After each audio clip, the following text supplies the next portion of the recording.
रुकिए रुकिए रुकिए, 10th में आपके मार्क्स अच्छे हैं और आपको भी चाहिए सरकारी नौकरी, वो भी बिना परीक्षा दिए, तो ये वीडियो आपके लिए बहुत ही ज़्यादा इंपॉर्टेंट हो सकता है। तो इस वीडियो को छोड़ के मत जाइए। So welcome back to my new video guys. और जिस पल का आप सभी को बेसब्री से इंतजार था, फाइनली वो पल आपके बीच में आ चुका है। और अब आप पूछिए कि हम किस विषय पे बात कर रहे हैं। तो गाइज अब आपको बता दें कि अभी जो जीडीएस की जो बहाली आने वाली थी 2026 में, तो वो बहाली अभी आपके बीच में आ चुकी है। और आज यानी कि 1 फरवरी से फॉर्म को भरने का डेट आ चुका है। तो अब अभी आप चाहे तो अपने फॉर्म को जाके भर सकते हैं। और गाइज अभी हम चर्चा करेंगे कि जीडीएस क्या है, उसकी बहाली की प्रक्रिया क्या है, यानी कि उसमें सिलेक्शन कैसे होता है, कैसा जॉब है, पैसे कितने मिलते हैं, प्रमोशन वगैरह का क्या चांस है, ठीक है। और जो ये बहाली निकली हुई है, कितनी सीटों पर निकली हुई है, कहाँ कहाँ निकली हुई है, उसमें फॉर्म को कैसे भरा जाता है। तो आप इस वीडियो के एंड तक मेरे साथ बने रहिएगा।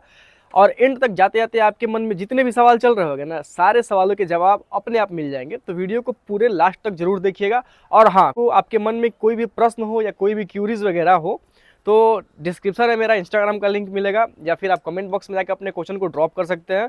इवन मैं अपने वीडियो के माध्यम से लोगों को रिकमेंड करते रहता हूँ कि कहाँ पे सीटें कितनी हैं, कहाँ पे किस तरह से फॉर्म भरना चाहिए, तो आपके सिलेक्शन के चांसेस काफ़ी ज़्यादा होंगे। तो उन सब चीज़ों का राय सुझाव आप हमसे ले सकते हैं। तो चलिए वीडियो को सबसे पहले स्टार्ट करते हैं। तो गाइज सबसे पहले मैं अपने बारे में बता दूं, मेरा नाम रोहित मौर्य है और मैं बिहार का रहने वाला हूं। और जीडीएस में जॉब करते हुए मेरे लगभग 3.5 साल कंप्लीट हो चुके हैं। और अभी मेरी जो पोस्टिंग है वो बिहार के सिवान डिवीजन के अंतर्गत ब्रांच पोस्ट मास्टर यानी बीपीएम के पोस्ट पे है। तो चलिए गाइज अब बात करते हैं कि जो नई बहाली आई हुई है 2026 में जीडीएस की, उसमें क्या प्रोसेस है, कैसे फॉर्म भरना है, कितनी सीटें इस बार आपको मिली हुई हैं। तो गाइज 2026 में जो बहाली आई हुई है उसका फॉर्म भरने का जो डेट है 1 से लेकर 16 तक आप इस फॉर्म को आप फिल कर सकते हैं। और 17 और 18 आपको 2 दिन करेक्शन का टाइम मिलेगा। मतलब अगर आपने फॉर्म भरा है उसमें कोई गड़बड़ी है तो आप 17 और 18 को आप उसमें सुधार कर सकते हैं। तो की अगर बात करें तो पूरे इंडिया में लगभग 28,500 प्लस सीटें इस बार आपको दी गई हैं। और जो रिजल्ट है वो आपके 10वीं के मार्कशीट के आधार पे जिन बच्चों का नंबर मेरिट पे होगा, यानी जिनका मार्क्स अच्छा होगा, उनको डायरेक्ट सिलेक्शन इस जॉब में हो जाता है। ये एक सेंट्रल गवर्नमेंट का जॉब है जिसका मुख्य काम होता है ग्रामीण क्षेत्र में डाक सेवक के रूप में कार्य करना, वहाँ पे लोगों को वहाँ की जो सुविधाएं हैं, डाक सेवाएं वो प्रदान करना। जैसे इसमें 3 पोस्टें होती हैं। एक होता है बीपीएम, जिस पोस्ट पे मैं खुद काम करता हूँ, उसके फुल फॉर्म की बात करेंगे तो BPM stand for branch post master. और ब्रांच पोस्ट मास्टर का काम होता है कि एक उनको एरिया मिल जाता है, एक पंचायत या गांव मिल जाएगा, उस पूरे गांव में जितना भी पोस्ट ऑफिस का जितना भी सर्विस है, यानी कि आजकल सुकन्या समृद्धि और खाता खोलना और इसके अलावा डाक वगैरह रिसीव करना या डाक वगैरह वितरित करवाना, ये सब जितना भी ऑफिशियल वर्क है ना, वो एक ब्रांच पोस्ट मास्टर को करना पड़ता है। उनका सहयोग करते हैं उनके assistant branch post master ABPM। उनका काम होता है कि जो भी डाक उनके जो बीपीएम यानी ब्रांच पोस्ट मास्टर उनको जो प्रोवाइड कराते हैं, वो उस डाक को रिसीव करेंगे और ले आके जिनके जिनके नाम से उस क्षेत्र में कोई भी आर्टिकल या वस्तु आया होगा वो लोगों को बांटना, जिसको आसान भाषा में आप ये समझिए उसको बोलते हैं डाकिया। मतलब जो ग्रामीण क्षेत्रों में जो डाक देता है या ग्रामीण क्षेत्रों में जो पत्र पहुँचाता है, चिट्ठी पहुँचाता है, वो काम होता है ABPM का। इसके अलावा अपने पोस्ट मास्टर का सहयोग करना ऑफिस के वर्क में भी एक ABPM का ही जिम्मेदारी होता है। और अब तीसरा पोस्ट आता है जीडीएस यानी ग्रामीण डाक सेवक में 3 पोस्टें होती हैं, बीपीएम, ABPM और डाक सेवक। अब बारी है डाक सेवक के बारे में बात करने की। तो मैं आपको आपकी जानकारी के लिए बता दूं कि डाक सेवक का जो काम होता है वो होता है कि अपने BO यानी आपके ब्रांच ऑफिस से आपका SO यानी कि जो आपका सब ऑफिस है वहाँ पे जाना, वहाँ से जो डाक कलेक्ट करना और ला के सिर्फ अपने ब्रांच पोस्ट मास्टर को प्रोवाइड करा देना अपने ब्रांच ऑफिस में। बस यही काम होता है डाक सेवा का काम। बस इतना होता है कि अपने ब्रांच ऑफिस से जाना, अपने SO यानी जो हमारा जो सब ऑफिस होता है वो कम से कम 10 या 15 किलोमीटर के रेंज में होता है। वहाँ से किसी का 10-15 किलोमीटर होता है, किसी का 2-4 किलोमीटर ही हो जाता है। वहाँ जाना, वहाँ से डाक रिसीव करना और लाके अपने ब्रांच पोस्ट मास्टर को अपने BO में प्रोवाइड करा देना, यही काम होता है डाक सेवा। ये तो हुआ BPM, ABPM और डाक सेवा के बारे में जानकारी। अब बात करते हैं कि उनकी सैलरी के बारे में। तो आपको बता दूं कि 4 घंटे की जॉब होती है, सिर्फ 4 घंटे, ऑफिशियली 4 घंटे की ड्यूटी होती है। और 4 घंटे आपको काम करने के लिए आपको जो सरकार है वो अच्छा खासा पैसा आपको देती है। एक सेंट्रल गवर्नमेंट का जॉब है जिसमें बीपीएम का जो बेसिक पे है, यानी कि जो उसका मूल वेतन है वो है 12,000 रुपये, जिसमें डीए यानी कि डियरनेस अलाउंस, और अगर आप उसको हिंदी में बात करें तो उसको बोलते हैं महंगाई भत्ता, जो अभी 58% चल रहा है। तो 12,000 और प्लस 58%, यानी कुल मिला के 20-21 हज़ार रुपये आराम से आपकी सैलरी एक ब्रांच पोस्ट मास्टर की बन जाती है। इसके अलावा बात करें असिस्टेंट ब्रांच पोस्ट मास्टर की, तो असिस्टेंट ब्रांच पोस्ट मास्टर यानी जो ABPM है, जो डाक बांटता है, उसकी जो सैलरी है वो होती है 10,000 बेसिक, और उसमें भी 58% ऐड होगा, यानी 5800 रुपये उसमें ऐड होंगे। तो कुल मिला के उनकी जो सैलरी है 16,000 16,500 समथिंग बन जाती है। और जो ABPM का जो सैलरी होता है, डाक सेवक का भी सैलरी सेम होता है, यानी डाक सेवक और ABPM की सैलरी सेम होती है। और जो BPM यानी ब्रांच पोस्ट मास्टर होता है, उसकी सैलरी इन दोनों के कंपैरिजन में थोड़ी सी ज़्यादा होती है। तो 4 घंटे की जॉब है और 20,000 18,000 रुपये आपकी आसानी से बन जाते हैं। सबसे बड़ी बात होती है कि इसमें ज़्यादा टेंशन नहीं रहता है, ज़्यादा प्रेशर नहीं रहता है, ज़्यादा वर्कलोड नहीं रहता है। आप इस काम को करने के अलावा दूसरा चीज़ भी कर सकते हैं, मतलब अपनी फर्दर स्टडी भी आप कर सकते हैं, कोई दूसरा बिजनेस कर सकते हैं। आपको बहुत सारा फैसिलिटी प्रोवाइड हो जाता है डिपार्टमेंट की तरफ से कि हाँ भाई, आप इसके अलावा आप इसी पे सीमित मत रहिए, इसके अलावा आप जाके कोई बिजनेस कीजिए, कोई दुकान खोल लीजिए, आप मतलब 4 घंटे के अलावा कोई भी काम कीजिए, डिपार्टमेंट की तरफ से कोई रोक टोक नहीं रहता है बाकी जॉब के तरह।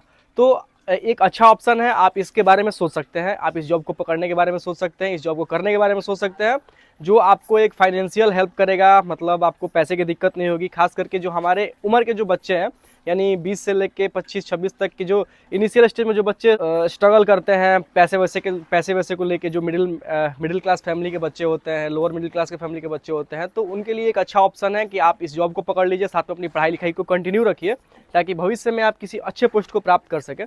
तो उनके लिए ये जॉब बहुत ही हेल्पफुल हो जाता है। इस जॉब से आपको बहुत मदद मिलेगी, ताकि आपका जो फाइनेंशियल प्रॉब्लम है वो सॉल्व हो जाए। और अभी आप सोच रहे होंगे कि मैं इतना ज्ञान आपको दे कहाँ से रहा हूँ, तो गाइज मैं पिछले 3 साल से इस जॉब को ब्रांच पोस्ट मास्टर के रूप में कार्य कर रहा हूँ। और इसके अलावा यूट्यूब पे मेरे बहुत सारे वीडियो आपको मिल जाएंगे जिसमें मैं ज्ञान देते आता हूँ। तो जितना भी एक्सपीरियंस जो मैंने अपने लाइफ में गेन किया है इस डिपार्टमेंट में रहते हुए, उसी एक्सपीरियंस के हेल्प से मैं आपको अपना चीज़ आप तक पहुंचाने की कोशिश करता हूं। तो जितना भी इन्फॉर्मेशन रहता है ना, वो मेरा पर्सनल एक्सपीरियंस रहता है, ठीक है, और एकदम ऑथेंटिक, मतलब इसमें कोई मिलावट नहीं है, कहीं से किसी का कॉपी पेस्ट नहीं है। जो भी चीज़ें हैं जो मैंने अपने लाइफ में गेन किया है, एक्सपीरियंस करा है, वही चीज़ मैं आपके सामने लाता हूँ, ठीक है। तो अगर आपको कोई भी प्रॉब्लम हो, बाकी आप हमसे कांटेक्ट भी कर सकते हैं, सारा फैसिलिटी इजीली अवेलेबल है। आप हमें इंस्टाग्राम पे जुड़िए और जो भी आपसे बात हमसे करना चाहते हैं कर लीजिए, लिंक डिस्क्रिप्शन में। चलिए, ये तो बात हुई इस जॉब के बारे में। अब बात करते हैं कि जो वैकेंसी आई हुई है उसको भरना कैसे है, तो और उसकी बहाली कैसे होती है। तो चलिए बात करते हैं। तो अगर आप इस फॉर्म को भरना चाहते हैं तो आपको जाना पड़ेगा, वेबसाइट चेक करना पड़ेगा, indiapostgdsonline.gov.in पे। इस पे जाइएगा तो आपको सारा स्ट्रक्चर समझ में आ जाएगी, कैसे फॉर्म भरना है। वहाँ पे आपको पेज खुलेगा, वहाँ पे लिंक मिलेगा, वहाँ से आप अपने फॉर्म को भर सकते हैं। फॉर्म भरने के लिए सबसे इंपॉर्टेंट चीज़, आपको एक मोबाइल नंबर चाहिए। मोबाइल नंबर पे OTP जाएगा, वहाँ से वेरीफाई होगा। आपको अपना ईमेल एड्रेस देना पड़ेगा, ईमेल ID देना पड़ेगा, और वहाँ से रजिस्ट्रेशन कर सकते हैं और उसके बाद से आप फॉर्म को भर सकते हैं। फॉर्म भरने के लिए आपको 10th के मार्कशीट की आवश्यकता पड़ती है। हालांकि अभी उसको प्रोवाइड नहीं करना होता है, जो आपके 10th में मार्क्स होते हैं उसको सिर्फ उसमें डाल देना है। आपको लैंग्वेज सेलेक्ट कर लेना है। हाँ, लैंग्वेज के बारे में बता दूं कि जो बच्चे हिंदी मीडियम से होंगे वो हिंदी भाषी क्षेत्र में, जैसे कि बिहार में, उत्तर प्रदेश में, उत्तराखंड में, राजस्थान में, मध्य प्रदेश में, हरियाणा में, इन सब जगहों पे आप अपने फॉर्म को हिंदी मीडियम वाले भर सकते हैं। इसके अलावा कुछ स्टेट ऐसे हैं जहाँ पे लोकल लैंग्वेज की डिमांड होती है। जैसे अगर आप साउथ के एरिया में जा रहे हैं तो साउथ में आपको, अगर आप जिस प्रदेश से भरने वाले हैं वहाँ का आपको लोकल लैंग्वेज आना चाहिए। जैसे महाराष्ट्र में गए तो आपको मराठी आना चाहिए, तमिलनाडु में गए तो आपको तेलुगु वगैरह आना चाहिए, ठीक है। इसके अलावा पंजाब में गए तो आपको पंजाबी आना चाहिए। इन सब जगहों पे जहाँ पे लोकल लैंग्वेज की डिमांड होती है वहाँ पे लोकल लैंग्वेज लगता है। और लोकल लैंग्वेज ऐसे मुंह से बोलने से नहीं होगा, उसके लिए आपको प्रॉपर आपके सर्टिफिकेट में वो चीज़ें मेंशन होनी चाहिए कि हाँ, आपने उस लोकल लैंग्वेज में एग्ज़ाम दिया है, उसमें अपने नंबर को प्राप्त किया है, तभी आप उस जगह पे एलिजिबल होंगे। और अगर किसी ने लोकल लैंग्वेज के बारे में कोई आइडिया नहीं है तो वो आप आँख बंद करके जाइए। अगर आपके 10th में संस्कृत नहीं है तो आप हिंदी भाषी क्षेत्र, जैसे अभी मैंने एग्जाम्पल आपको बताया था बिहार, झारखंड और इन सब जगहों पे, उत्तर प्रदेश वाले, तो इन सब जगहों पे आप आराम से अपने फॉर्म को भर सकते हैं। हाँ, और कुछ बच्चों का समस्या ये होता है कि भैया 10th में मेरा संस्कृत था तो हम कहाँ भरे, तो जिनका भी संस्कृत था उनका उसमें इंग्लिश भी होगा, तो इंग्लिश वाले बच्चे नॉर्थ ईस्ट के एरिया में भर सकते हैं, साउथ में कुछ हिस्सा पड़ता है वहाँ पे अपने फॉर्म को भर सकते हैं। एक बार एक प्रॉपर लिस्ट होता है, उस लिस्ट को मैं अपने व्हाट्सएप का एक मेरा चैनल है उस पर मैं डाल दूंगा, आप उस लिस्ट को चेक कर लीजिएगा कि हिंदी भाषी क्षेत्र कौन कौन से हैं और कौन कौन से स्टेट में कौन कौन से लैंग्वेज की डिमांड होती है, उन सब चीज़ों का इन्फॉर्मेशन आपको मिल जाएगा। तो वहाँ से आप जाके उस चीज़ को सर्च कर सकते हैं। उसके लिए आपको डिस्क्रिप्शन में जाके लिंक पे टैप करना है, हमारे ग्रुप से जुड़ जाइए। और गाइज, अगर रिजल्ट की बात करें तो आज से 1 महीना बाद यानी कि फरवरी लास्ट या मार्च के फर्स्ट वीक तक रिजल्ट आपके बीच में डिक्लेयर कर दिया जाएगा। और जिनका भी सिलेक्शन होता है ना, उनके मोबाइल पे मैसेज आ जाता है कि हाँ भाई आप इस जगह पे सेलेक्ट हो चुके हैं, ठीक है। तो उनके ईमेल पे आ जाएगा और उनके फ़ोन पे टेक्स्ट मैसेज भी आ जाता है कि आप इस जगह पे सेलेक्ट हो चुके हैं। उसके बाद जाके आपको अपना डॉक्यूमेंट वेरिफिकेशन कराना पड़ता है कि हाँ, अगर आपने डॉक्यूमेंट जो प्रोवाइड कराया है उसको जाके अपने डिवीज़न में उसको वेरीफाई कराना पड़ता है कि आपका जो डॉक्यूमेंट है वो सही है कि गलत है। वेरीफाई हो जाएगा, उसके बाद से आप इस जॉब को करने के लिए एलिजिबल हो जाएंगे। और अब होता कैसे है, तो जिनका भी 10th में मार्क्स बहुत अच्छा होता है उन बच्चों का सिलेक्शन होता है, यानी कि 10th में अगर आपके नंबर अच्छे हैं आपको भी ये जॉब आसानी से प्रोवाइड हो जाएगा, आप भी इस जॉब में आसानी से आ सकते हैं। और भविष्य में आप प्रमोशन पाके सिर्फ आप GDS में ये 4 घंटे की ड्यूटी में ही सीमित नहीं रहेंगे। 3 साल बाद आप MTS बन सकते हैं, उसके 2 साल बाद यानी 5 साल GDS के साथ 5 साल जॉब करने के बाद आप पोस्टमैन बन सकते हैं। 8 साल जॉब करने के बाद आप PA यानी पोस्टल असिस्टेंट बन सकते हैं। उसके बाद 15 साल अगर समय दीजिएगा तो आप इंस्पेक्टर भी बन सकते हैं। और लंबा समय दीजिएगा तो आप SP तक भी बन सकते हैं। बस ज़रूरत है आपको डिपार्टमेंटल एग्ज़ाम देने की। एक एग्ज़ाम होता है टाइम पे, बस वही आपको देने की ज़रूरत पड़ेगी। तो इसमें अपॉर्चुनिटी बहुत ज़्यादा है। तो आपको अगर मौका मिल रहा है, अगर आपके 10th मार्क्स अच्छे हैं तो आप इस चांस को बिल्कुल मिस मत कीजिएगा, नहीं तो एक अच्छा अपॉर्चुनिटी आपके हाथ से छूट जाएगा।